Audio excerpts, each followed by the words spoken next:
OnePlus Nord N20 ফোনটি নিয়ে তো আমাদের মাঝে তুমুল আগ্রহ, কারণ এই ফোনটিতে OnePlus সর্বপ্রথম দিয়েছে তাদের কম দামে দুর্দান্ত সব স্পেসিফিকেশন। আর এই ফোনটি বর্তমানে বাংলাদেশে আনঅফিশিয়ালভাবে পাওয়া যাচ্ছে। আজকের ভিডিওতে আমরা জানিয়ে দেব এই ফোনটির ফুল স্পেসিফিকেশন, সাথে জানিয়ে দেব এই ফোনটি আপনি আনঅফিশিয়ালভাবে কোন কোন শপে পেয়ে যাবেন এবং এর দাম কত পড়বে। আর একটা কথা বলে রাখতে চাই, এই ফোনটি আর কিছুদিনের মধ্যেই অফিশিয়ালভাবেও বাংলাদেশে লঞ্চ হওয়ার জোর সম্ভাবনা রয়েছে। তাই চলুন আর কথা না বাড়িয়ে আমরা চলে যাই মূল ভিডিওতে। তবে মূল ভিডিওতে যাওয়ার আগে আপনার কাছে ছোট্ট রিকোয়েস্ট, আপনি যদি আমাদের চ্যানেলটি প্রথমবার ভিজিট করে থাকেন তাহলে প্লিজ আমাদের চ্যানেলটি সাবস্ক্রাইব করে পাশে থাকা বেল আইকনটি প্রেস করে রাখুন। আর অলরেডি সাবস্ক্রাইব করে থাকলে থ্যাংক ইউ সো মাচ। প্রথমেই এই ফোনটি আপনি কোথা থেকে কিনতে পারবেন এবং কোন কোন শপে পাবেন আর এই ফোনটির দাম কত পড়বে তা জেনে আসার আগে ছোট্ট করে আমরা এই স্পেসিফিকেশন সম্পর্কে জেনে আসি। প্রথমে আসা যাক এই ফোনটির লুকো ডিজাইনে। এই ফোনটির ব্যাক সাইডে দেওয়া হয়েছে প্লাস্টিক এবং এই ফোনটির বডি ফ্রেমটিও প্লাস্টিকের। তবে এই ফোনটির সামনে দেওয়া হয়েছে গ্লাসের প্রোটেকশন এবং এই ফোনটির সামনের ডিসপ্লেটি হলো একটি লেপ পাঞ্চল কাটিং ডিসপ্লে। আর এই ফোনটির নিচের দিকে পেয়ে যাবেন USB Type-C এবং স্পিকার, সাথে পেয়ে যাবেন একটি 3.5 মিলিমিটার হেডফোন জ্যাক এবং এই ফোনটিতে দেওয়া হয়েছে extra dedicated micro SD card slot. So এই ফোনটিতে সকল ধরনের পোর্শন বাটনও আপনি পেয়ে যাচ্ছেন। এই ফোনটির ডিজাইনটি হলো একটি বক্সি ডিজাইন, যার ফলে এই ফোনটি দেখতে কিন্তু বেশ ভালোই লাগছে। আর এই ফোনটির ব্যাক সাইডে পেয়ে যাবেন ট্রিপল ক্যামেরা সেটআপ। ওভারঅল কথা বলতে গেলে এই ফোনটির লুকো ডিজাইন কিন্তু আমার কাছে বেশ ভালোই লেগেছে। আপনাদের কাছে কেমন লেগেছে তা কমেন্ট করে জানিয়ে দিতে পারেন। এবার আসা যাক এই ফোনটির ডিসপ্লেতে। এই ফোনটিতে ডিসপ্লের জন্য পেয়ে যাবেন 6.43 ইঞ্চি মাপের একটি ফুল HD+ অ্যামোলেড ডিসপ্লে।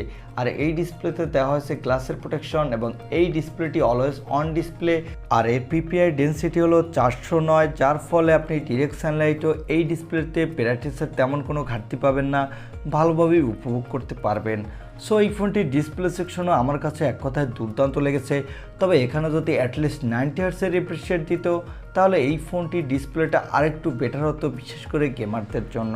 আর যারা মোবাইলে প্রচুর পরিমাণে কন্টেন্ট দেখে থাকেন তারাও দুর্দান্ত উপভোগ করতে পারবেন, কারণ এখানে অ্যামোলেড ডিসপ্লে দেওয়ার কারণে মোবাইলে ব্রাইটনেস এবং শার্পনেস অনেকটা বেটার পেয়ে যাবেন। আর ভিডিও দেখার সময় বেশ একটি পাঞ্চি কালার পেয়ে যাবেন, যেটা আমাদের চোখে দেখতে অনেক বেটার লাগবে। সো এই ফোনটির ডিসপ্লে ওভারঅল ভালোই লেগেছে। এবার আসা যাক এই ফোনটির ব্যাক সাইডে। এই ফোনটির ব্যাক সাইডে পেয়ে যাবেন ট্রিপল ক্যামেরা সেটআপ, যার প্রাইমারি লেন্সটি হলো 64 মেগাপিক্সেলের, এর অ্যাপারচার হলো f1.8, সাথে দেওয়া হচ্ছে 2 মেগাপিক্সেলের একটি ম্যাক্রো আর 2 মেগাপিক্সেলের ডিপ সেন্সর। এই ফোনটির ব্যাক ক্যামেরা দিয়ে আপনি ফুল HD+ ভিডিও রেকর্ড করতে পারবেন, সাথে মোটামুটি ভালোই ফটোগ্রাফি তুলতে পারবেন। আর এখানে পেয়ে যাবেন 16 মেগাপিক্সেলের একটি সেলফি ক্যামেরা। এই ক্যামেরাটি দিয়েও আপনি ফুল HD+ ভিডিও রেকর্ড করতে পারবেন আর এখানেও ভালোই সেলফি তুলতে পারবেন।